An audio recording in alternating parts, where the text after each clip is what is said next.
ফররুক আহমদ মারা গেলেন, সে সময়ে তার দাফন কাফনের সব ব্যবস্থা হলো, তাকে কাফন পরানো হলো। কাফন পরানোর পরে সাধারণত একটু আতরের ব্যবস্থা করা হয়, আতর থাকে, কিন্তু সেই ব্যবস্থাটা তার ছিল না।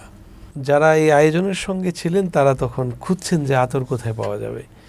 ঠিক এই সময়ে একজন মানুষ আলখেল্লা পরা, সাদা পোশাক পরা এবং মধ্যপ্রাচ্যের পোশাকে বলা যায়, তিনি এসে বললেন যে ফররুক আহমদের মদিনা থেকে একজন তার বন্ধু এটা তার জন্য পাঠিয়েছে।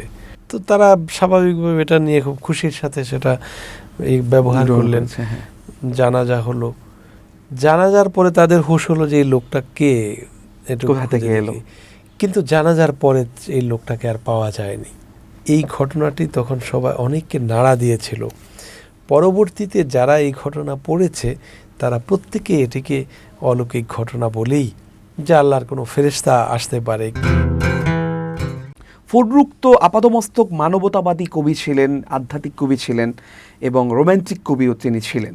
তো তার জীবনের আমরা জানাজার সময়ের একটা কথা জানি যে একজন অলৌকিকভাবে যখন আতর খুঁজে পাওয়া যাচ্ছিল না কোথাও, তখন একজন দরবেশ মতো মানুষ একটা আতর নিয়ে এসেছিলেন। ফজল ভাইয়ের কাছে একটা লেখায় আমি পড়েছি, আপনারা হয়তো সরাসরি এই ঘটনাটা অনেকের কাছেই শুনেছিলেন। এই বিষয়টা আপনার মনে পড়ে কিনা? এটি খুব ট্রিমেন্ডাস একটি ঘটনা এবং এটা অনেকের লেখাই এসেছে। আর ফররুক আহমদ এমন একজন ব্যক্তিত্ব ছিলেন, তিনি তার বিরুদ্ধে যারা ছিলেন তারাও তার কাছে আসলে খুব নমনীয়ভাবে আসতেন, আবার তিনি ওদেরকে গ্রহণ করতেন। তার সাথে তর্ক জুড়ে দেবার মতো মানুষ তখন খুব কম ছিল, কিংবা তার মুখোমুখি হওয়ার মতো মানুষ খুব কম ছিল।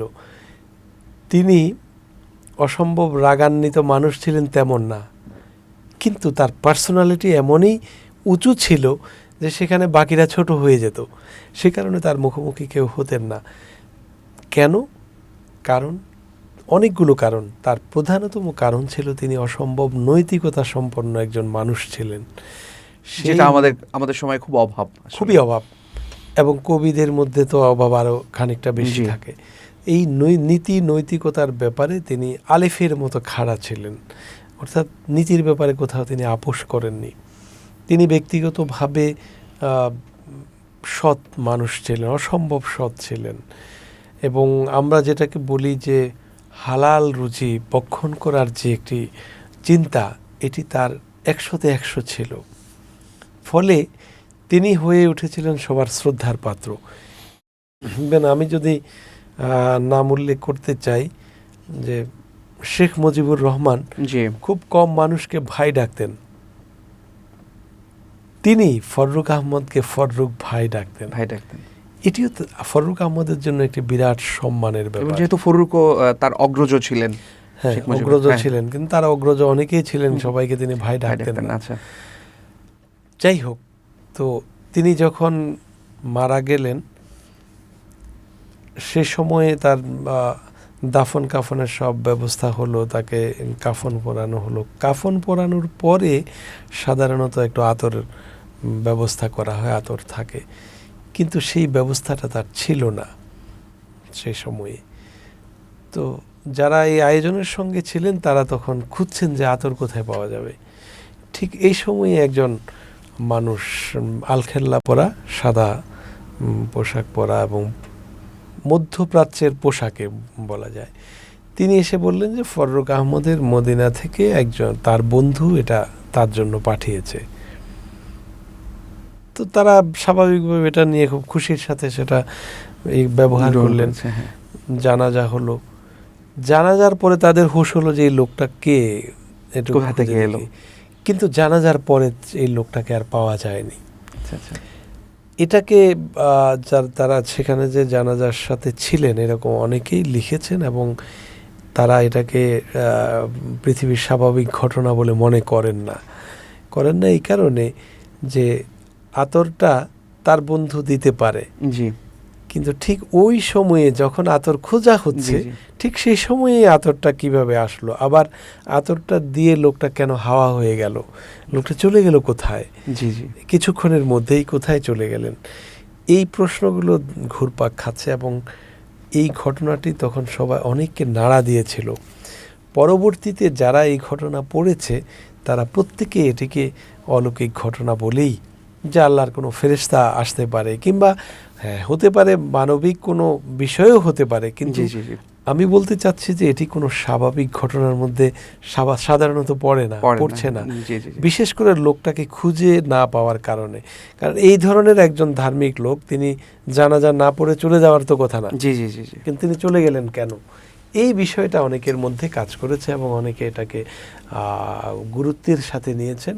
এবং সেই গুরুত্বের সাথে নেয়া লোকদের মধ্যে কিন্তু যারা তখনকার ফররুক আহমদের বিশ্বাসের সাথে একমত পোষণ করতেন না, সেরকম লোকও আছেন, যারা এটাকে উল্লেখ করেছেন এবং এটাকে ট্রিমেন্ডাসলি উল্লেখ করেছেন। সৈয়দ আলী আহসানের কথা যদি আমরা উল্লেখ করি, তিনি মনীষী এবং জাতীয় অধ্যাপক এবং খুব গুরুত্বপূর্ণ এশিয়ার তৎকালীন চিন্তক হিসাবেও তিনি স্বীকৃত ছিলেন।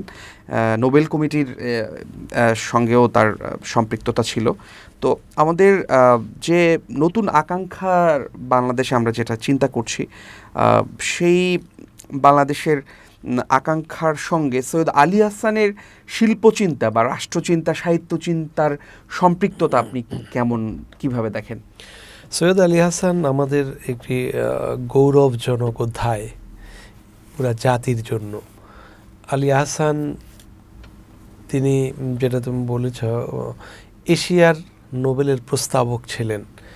আলী আহসানের সময়ে বিশ্বের যত কবি, প্রসিদ্ধ কবি ছিলেন, দার্শনিক ছিলেন, তাদের সাথে তার ব্যক্তিগত সম্পর্ক ছিল, বন্ধুত্ব ছিল অনেকের সাথে, অনেক জাতীয় কবির সাথে তার বন্ধুত্ব ছিল। যেমন টেড হিউজের কথা আমি উল্লেখ করতে পারি। টেড হিউজ ছিল ইংল্যান্ডের জাতীয় কবি, তো তিনি তার বন্ধু ছিল। গুন্টার গ্রাস তার বন্ধু ছিল। এইভাবে করে তিনি অনেকের বন্ধুত্ব পেয়েছেন। আলী আহসানের বিশেষ ভূমিকা বা অবদান হলো বাংলা গদ্য যে কতটা লুসিড হতে পারে, কতটা মধুর হতে পারে, সেটি আলী আহসান পড়লে বোঝা যায়। তিনি বাংলা গদ্যকে একটি জায়গায় নিয়ে এসেছেন। তার কবিতাও তার মতো, এবং তার কবিতা, তার লেখা, তার গদ্য সব কিছু মিলিয়ে একজন আলী আহসানকে যদি আমরা আবিষ্কার করতে চাই, তাহলে দেখব যে তিনি তার সব কিছু এই আমার পূর্ব বাংলা একটি কবিতার ভেতর দিয়ে আমাদের পাঠ্য ছিল। হ্যাঁ, যে প্রশ্নটি তুমি করেছো যে বাংলাদেশের জন্য আমাদের আকাঙ্ক্ষার সাথে কি যায়, আকাঙ্ক্ষার সাথে সবটাই যায়। এবং ৭১ সালে যখন মুক্তিযুদ্ধ হচ্ছিল, তখন স্বাধীন বাংলা বেতার কেন্দ্রে আলী আহসানের কণ্ঠ ভেসে উঠত মুক্তিযুদ্ধে, এবং নেতৃত্ব দিয়েছেন তিনি, আমরা সেই ডকুমেন্ট পাই।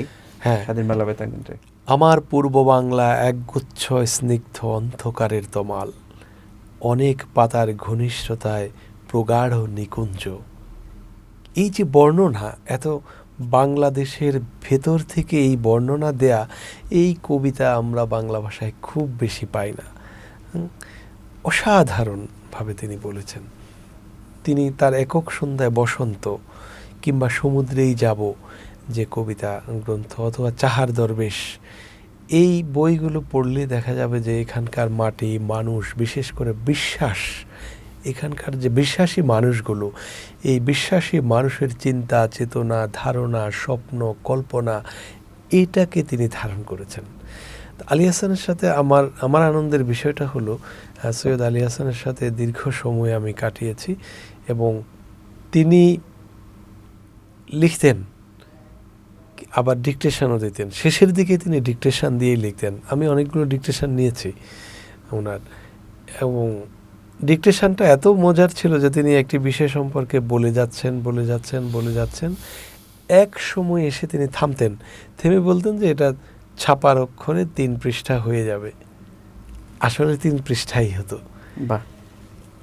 আরেকটি বিস্ময়কর ব্যাপার ছিল, তিনি যখন বক্তব্য রাখতেন কোনো অনুষ্ঠানে, তিনি কথা বলা শুরু করতেন, দাঁড়াতেন, ডায়াসে এসে দাঁড়াতেন, সম্বোধন কখনো করতেন না, কিন্তু তিনি তার যে বিষয়ের উপর বলা শুরু করতেন এবং প্রতিটি শব্দ পরিষ্কার করে করে করে করে তিনি উচ্চারণ করতেন, ছোট ছোট বাক্য এবং অসাধারণ কিছু শব্দ প্রয়োগ করতেন। তিনি বলতেন, যতক্ষণ সময় দেয়া হতো ততক্ষণ তিনি বলতেন। ঠিক ওই বক্তব্যকে গুছিয়ে লিখে নিলে একটি প্রবন্ধ হয়ে যেত কিংবা নিবন্ধ হয়ে যেত। এরকম অসাধারণ ব্যাপার ছিল। আলী আহসানের জীবনের সর্বশেষ সাক্ষাৎকারটি আমার নেয়া, আমি নিয়েছিলাম একটি পত্রিকার জন্য, কিশোর কণ্ঠ নামক একটি পত্রিকা, তার পত্রিকার জন্য কিশোর পত্রিকা। আবার এটি ডকুমেন্টারি করার জন্য একটি চ্যানেল আমার মাধ্যমে সাক্ষাৎকার নিয়েছিল, ওটাও মানে আমারই সর্বশেষ নেয়া সাক্ষাৎকার ছিল। তো আলী আহসান সবকিছু মিলে তিনি বাংলাদেশকে বা বাংলাদেশের শিল্প, সাহিত্য, সংস্কৃতিকে এগিয়ে নেবার ক্ষেত্রে অসাধারণ ভূমিকা রেখেছেন। দুর্ভাগ্য হলো, যারা বাংলাদেশের সোনালী সন্তান, যারা বাংলাদেশের মানুষের জন্য, জাতির জন্য কিংবা বিশ্বাসের জন্য কাজ করেছেন, তাদেরকে আমরা দিব্যি ভুলে আছি। এই জাতিটি এরকম কেন হয়েছে এটি আমি খুঁজে পাই না। এই জাতির জন্য যারা কাজ করেছে তাদেরকেই এই জাতি ভুলে থাকে। এবং আমাদের এখানে পত্রিকাগুলো বা আজকের তরুণী সৈয়দ আলী আহসান থেকে শুরু করে ডক্টর মোহাম্মদ শহীদুল্লাহ, তারপরে শাহেদ আলী, তারপরে হলো ডক্টর এনামুল হক, আবুল কালাম শামসুদ্দিন আবুল কালাম, অবশ্যই মনিরুদ্দিন ইউসুফ, হ্যাঁ, এই ধরনের এই মাপের লোকগুলার নামই তো জানে না। কিংবা আশকার ইবনে শাইখ, ডক্টর আশরাফ সিদ্দিকী বেশি দিন আগে গত হন, কিন্তু এদের নামও কেউ নিচ্ছে না। কবি ওমর আলী থেকে শুরু করে একদম শাহ মোহাম্মদ সগীর পর্যন্ত আমি বলবো, এই যে দীর্ঘ একটি তালিকা, ঐতিহ্যবাদী এবং আমাদের বিশ্বাসী সংস্কৃতির পক্ষে, সাহিত্যের পক্ষে কাজ করেছেন, তাদেরকে আমরা ভুলে থাকি। যেমন সৈয়দ আলী আহসান স্যারের জাহাঙ্গীরনগরের উপাচার্য ছিলেন, সেখানেও তার নামে কোনো হল নেই, বা তাকে তার জন্ম মৃত্যুদিন চলে যায়, সেখানে আমরা দেখি না কোনো স্মরণ সভার আয়োজন করতে। এইটাই দুর্ভাগ্য, বললাম যে এটা আলী আহসানের যে আদর্শ ছিল, যে বিশ্বাস, তিনি একটু স্রোতবাহী নদী।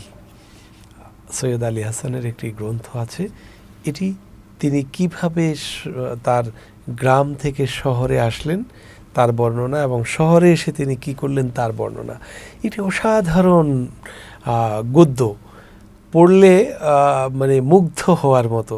আবার সেখানে যে ঘটনা প্রবাহ, পরম্পরা অসাধারণভাবে তিনি এনেছেন, এবং সেখানে সেই বইটা পড়লেই বোঝা যায় যে তিনি পীর বংশের একজন মানুষ, এবং তাকে দেখেও পীরের মতো মনে হতো। তিনি বেশি লম্বা ছিলেন না, বেটে ছিলেন, দাড়ি রাখতেন, দাড়ির বেশ শ্বশ্রুমণ্ডিত, এবং শেষের দিকে চুল দাড়ি সাদা হয়ে গেছিল। তিনি চশমা পরতেন, কিন্তু পড়ার সময় চশমাটা খুলে নিতেন, খুলে নিয়ে চোখের একদম কাছে নিয়ে তিনি বইটা পড়ার চেষ্টা করতেন। এইভাবে করে সৈয়দ আলী আহসান তার বিশ্বাসকে জাগ্রত রেখেছিলেন। যেহেতু তিনি বিশ্বাসী মানুষ ছিলেন, যারা বিশ্বাসকে গ্রহণ করে না তারা তো তাকে আলোচনায় আনবে না, রাখেনি আগে। কিন্তু যারা বিশ্বাসী, যারা এদেশে বিশ্বাসের কথা বলেন, তাদের তো উচিত ছিল সৈয়দ আলী আহসানকে তুলে ধরা, সৈয়দ আলী আহসানের কাজ করা। এখন পর্যন্ত আলী আহসানের কোনো রচনাবলী বের হয়নি, কি দুর্ভাগ্য। অথচ 2001-এ তিনি মারা গেছেন। বাংলা একাডেমি এই উদ্যোগটা নেয়নি।